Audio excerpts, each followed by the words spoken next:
Hello again and welcome back to Earthquakes Exclusive. I'm your host, Taylor Amarante, here as always to get you all the behind the scenes goods as your Quakes kick off their MLS's back tournament campaign. It all started late last week, but before we get to highlights, a quick scheduling update for those of you who are at home updating your calendars. Unfortunately, FC Dallas will no longer be taking part in the tournament, and instead Chicago Fire FC has been moved into Group B and will be our final group stage opponent. So Wednesday, July 15th, we will take on Vancouver Whitecaps FC, and we will now round out the group play against Chicago Fire FC Sunday, July 19th at 5 p.m. But enough about that, let's take a look at highlights from our match against Seattle Sounders FC. For whatever reason, because of San Jose's success last year early on in the year, and then obviously Seattle ended up with MLS Cup, I think while the previous games have been a little bit of a slog, I feel like this game could be wide open, John. Ladero. And now here's Roldan.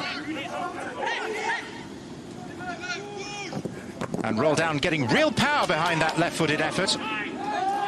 Christian Roldan making about a 65, 70-yard run to find that space. Good hit, but a simple save for Daniel Vega. You know, just looking at their center back pairings over the last 2 years. Kazaishvili. Here's Yule. Well struck and deflected too, which demanded the save from Fry. I think he's injured himself in the process. He's clutching his left thigh. Another look at that previous opportunity. That's a difficult save as well, because this ball's deflected. Yeah. And he did appear to tweak his left thigh in making that save. He got up moving very awkwardly. View from our target goalpost cam.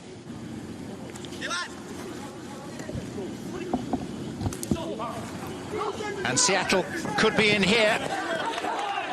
Vega getting his angles right at the near post.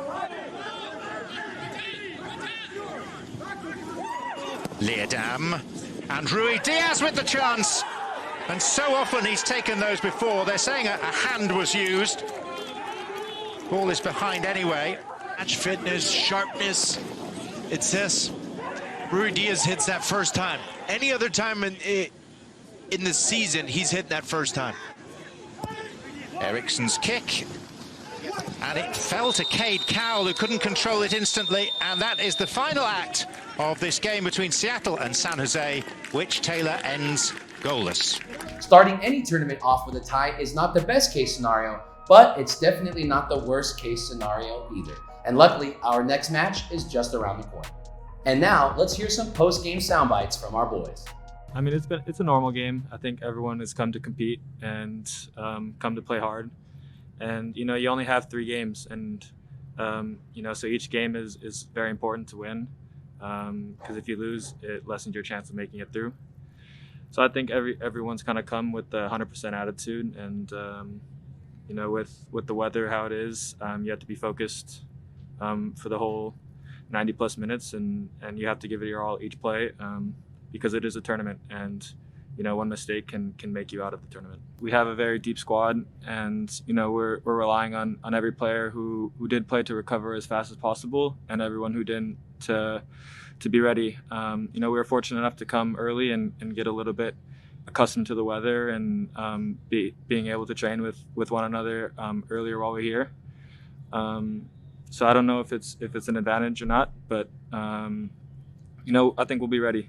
We're gonna do as much as possible to do regen and get everyone who the coach picks ready for that game. Pero hay una cosa que quiero resaltar y que es muy importante, que en todo este tiempo de parate que hemos estado por el tema de la cuarentena y todo lo que está sucediendo por el tema del virus, quiero resaltar el profesionalismo que han tenido todos los muchachos, todos los compañeros del equipo. Creo que esa es la clave del compromiso que tenemos como equipo, de lo comprometido que estábamos con este torneo, con nuestra situación, de mantenernos entrenados durante todo este tiempo al máximo. Es algo que a mí me llena de orgullo, porque la verdad que la responsabilidad que hemos tenido en el entrenamiento cuando nos tocó volver y con el cuidado del virus, creo que no es nada menor. Creo que si bien, bueno, no estamos ajenos a no contagiarnos y todo, pero el equipo ha hecho un trabajo invisible, como se dice a veces, muchas veces, muy bueno. Y es por eso que el equipo hoy se lo vio prácticamente durante los 90, 100 minutos, que corrieron como lo han hecho siempre. Dejamos todo en la cancha, pero creo que eso es en base al profesionalismo que han tenido todos durante todo este parate que vivimos. Gotta take a quick commercial break. We'll be right back.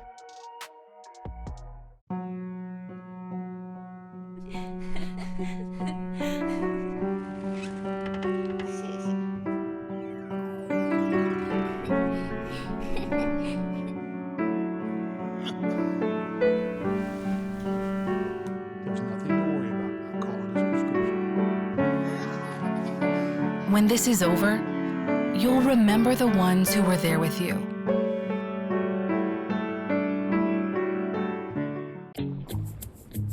Fitness is, was, and always will be about keeping a routine. And the best routines in life did, do, and always will make time for enjoying yourself. Welcome back.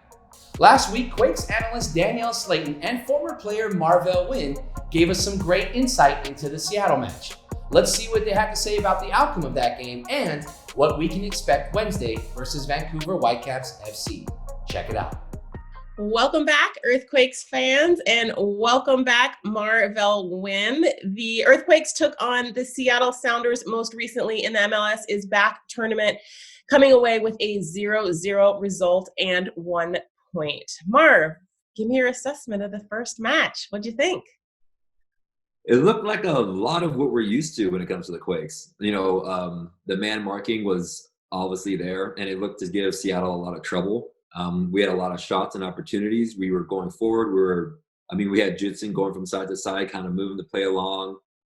We had Jackson move the ball forward. We had Vaco trying to do Vaco things, get in and around the box, trying to do what he did. And, we saw Vega come up huge on more than one occasion. Unfortunately, Seattle did kind of break us down from time to time, but they are the reigning MLS Cup champions. So it was a great starting point, almost like to know where the team is versus such a great team. So, I'm definitely not disappointed. What about you? What are your thoughts? As you mentioned, coming away with 1 point against the reigning MLS champs is big. I liked seeing Judson back there. He was injured back in March, so we hadn't seen him early on in the season. And I think his ability to really sit in frees up Jackson Ewell to be Jackson Ewell. And he brought something special. I think his ability to drive the ball, change the point of attack from side to side, and really bring both Espinoza and Vaco into the game is critical, because I think that that's where the Earthquakes are best, when they can exploit the width and then look to get runs into the box. Now, you were a defender, I was a defender. Let's talk defense, because the Earthquakes did hold Seattle to a 0-0 tie, which is always great, getting the shutout. But there were some moments where the Seattle Sounders did get in and Daniel Vega had to come up big. What do the Quakes need to do to really clean up those small mistakes and moments and secure things in the back? That's a difficult question, because it's with this type of formation and the one-on-one style of play, it's if you get beat or if someone just gets almost level with you and the ball's playing in the right position, you have to chase, you have to run back. There's not that much cover that's there. So I would say, as our defenders, I've played in a 4-4-2 most of my time. I would say one person on the ball or defending the man on the ball, and then you have cover. In this situation, you can't let them turn at any moment. That's just the best way you can go about it. Yeah, certainly the style that the Earthquakes play and Matias Almeida likes to implement is it causes these games to definitely be on edge defensively often. But credit to the Quakes, they certainly had a ton of possession, certainly had more chances, and thought it was a good start against the MLS Cup champions. Let's look ahead now to Vancouver. What do you think the Quakes need to do to regroup, to get their legs back, and get the 3 points that they're certainly going to need against Vancouver if they want to advance out of Group B? Honestly, if I see the same energy and the same kind of ideas that they had in this game, I really think they're going to find success. The way they played, the way that they just they had their opportunities, they had their crosses, they had their chances. I think that is almost a solid way to approach every game, and you're going to get results. I mean, granted, we were able to get some subs in, and it does seem near the end, there were a lot of players were going down. So we just have to hope that we can just maintain that level throughout this tournament, and I think we'll be doing just fine. Yes, Matias Almeida did say the injury to Osvaldo Alanis was just cramp, so hopefully we will see him. And he also did mention that he was looking to insert some more players into the lineup, get some more minutes. Certainly seems it's going to play a factor given the heat and how humid it seems to be down in Orlando. So our analysis from outside the bubble. Thank you for joining us. Congratulations to the Earthquakes on getting 1 point. Certainly need to come away with 3 points against Vancouver and also Chicago if they are to move out of Group B. Marv, as always, thanks for joining us, Earthquakes fans. Make sure you stay tuned to the next upcoming match where the San Jose Earthquakes take on the Vancouver Whitecaps. Thanks, you two. As always, we appreciate the insight. And now let's hear from Quakes head coach Matias Almeida and his thoughts on last week's Seattle Sounders FC match in this next clip presented by Intermedia. Hi, Matthias. Michael from AFTN here. You've got Vancouver coming up now in 5 days' time.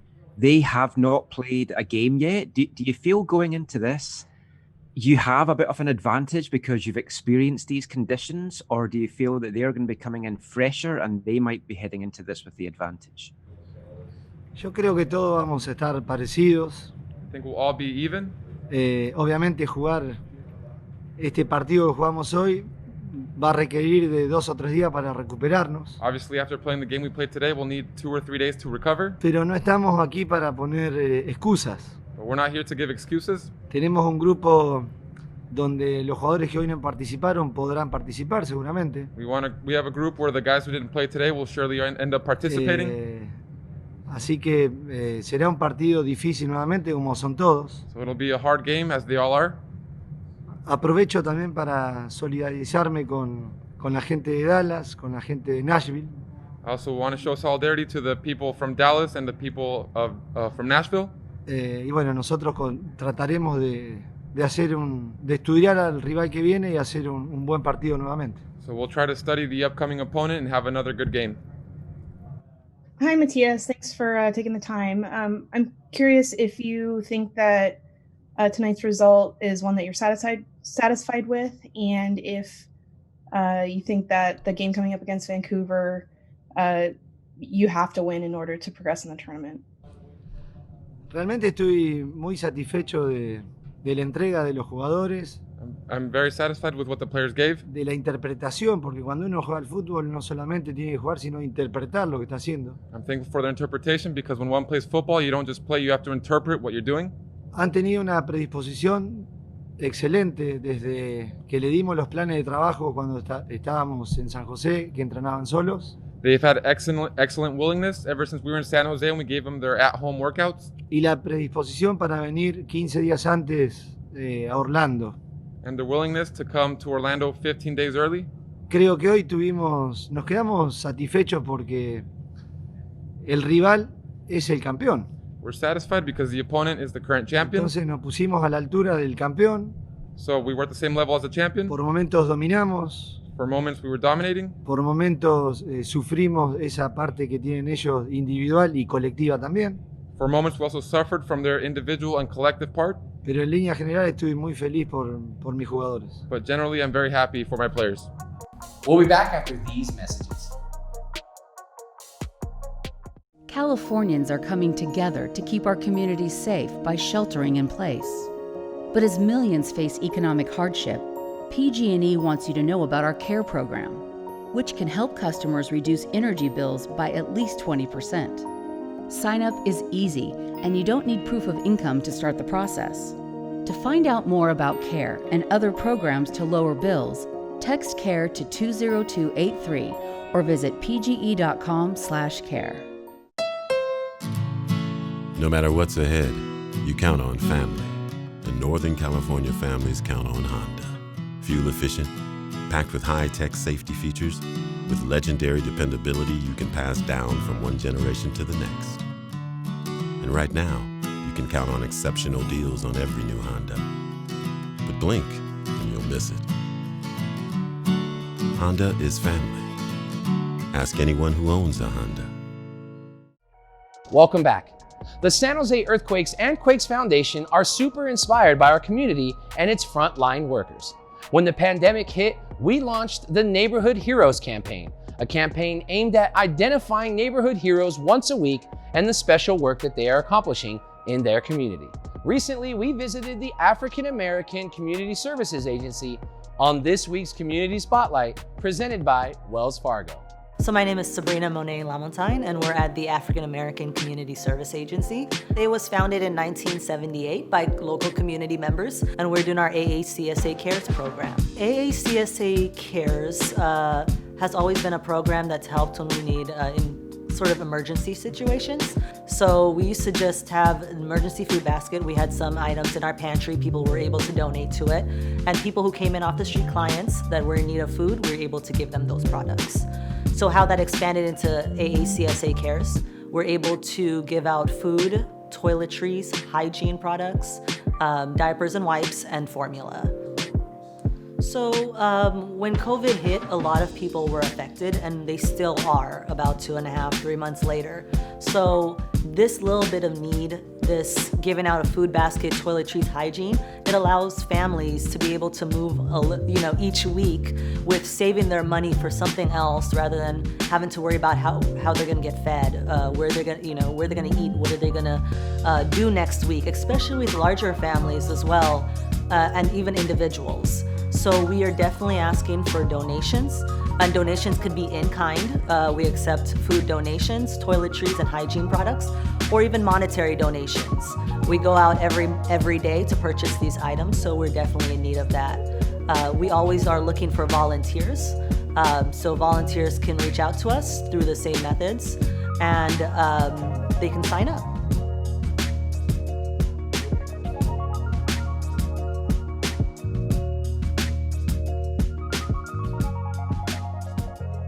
As you know, the guys are out in Orlando and they're living life in the bubble. So no better time than the present to get to know each other just a little bit better. So what do you get when you cross a Georgian and a Brazilian?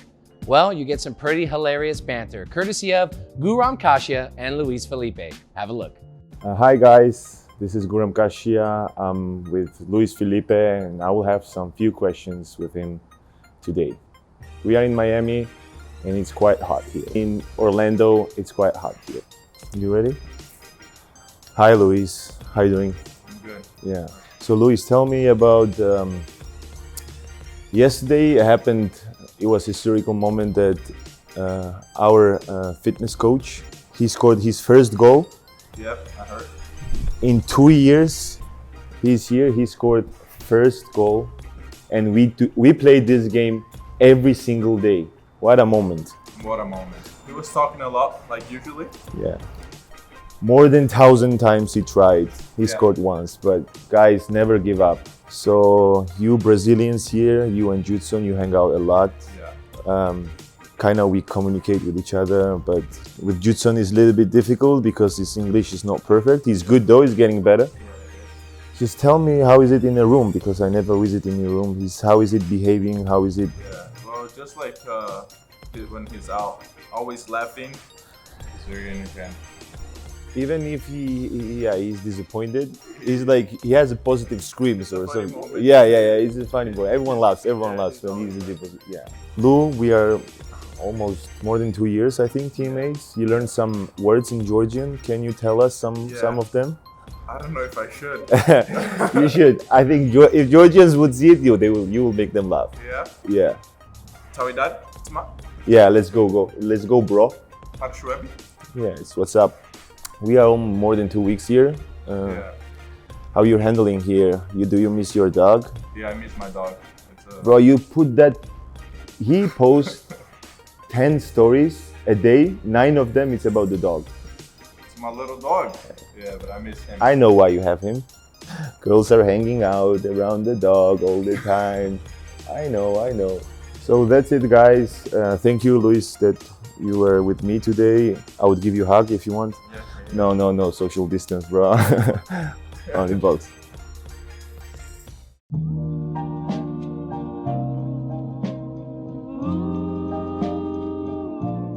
You look like a fly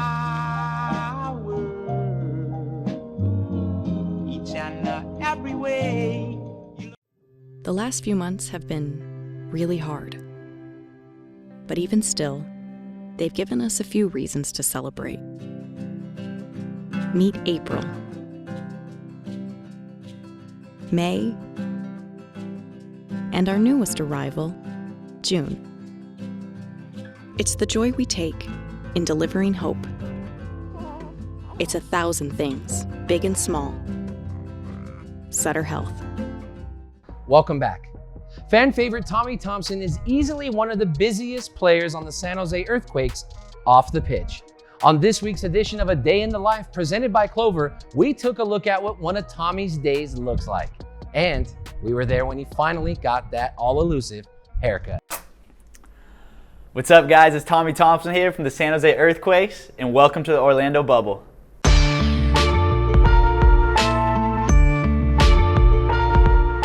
I like to stay as busy as I can be. I think it's important to give yourself time to reflect on practices, reflect on games, reflect on what the coaches say. But I think at the same time, it's also healthy to keep your mind on different positive activities that you can do. I'm gonna be doing a news interview with NBC Bay Area. It's gonna be a lot of fun, so let's get to it. Can you hear me? Yeah, I can hear you. It's been giving us an opportunity to train as a team, which was something that we weren't able to do for a really long time. We actually live out of our hotel rooms a decent amount. I want to make sure that kids are focusing on improvement right now. There's no doubt that it's a difficult time. Boom, there it is. NBC Bay Area, check it out.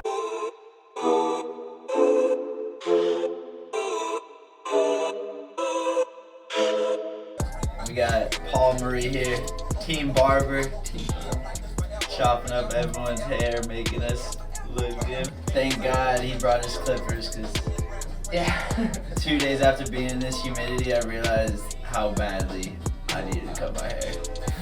Boom. Boom. Next client. All right, you guys, just finished my haircut with Paul. Feeling good. Now the last thing I got to do before training tonight is an online training session. I created a YouTube channel to coach players while I'm here in Florida. And so I'm gonna get it going. I got a women's college team that I'm set to coach. View with the right, view with the left. Really all you need is like 1 or 2 cones, 30 seconds. But that's what I like about this one. That's what it looks like, okay? That's how I've been spending my time. I appreciate you guys for checking it out. So I guess it's time to shut it down until training. Well, looks like we're all out of time for this week's episode of Earthquakes Exclusive. But fear not, there's plenty of soccer on the horizon. Make sure to tune in this Wednesday, July 15th, for our match against Vancouver Whitecaps FC, presented by CEFQ, and our final match of the group stage on Sunday, July 19th, versus Chicago Fire FC, presented by Sutter Health. For all of us here at the San Jose Earthquakes, I'm Taylor Amarante, Forza Quake.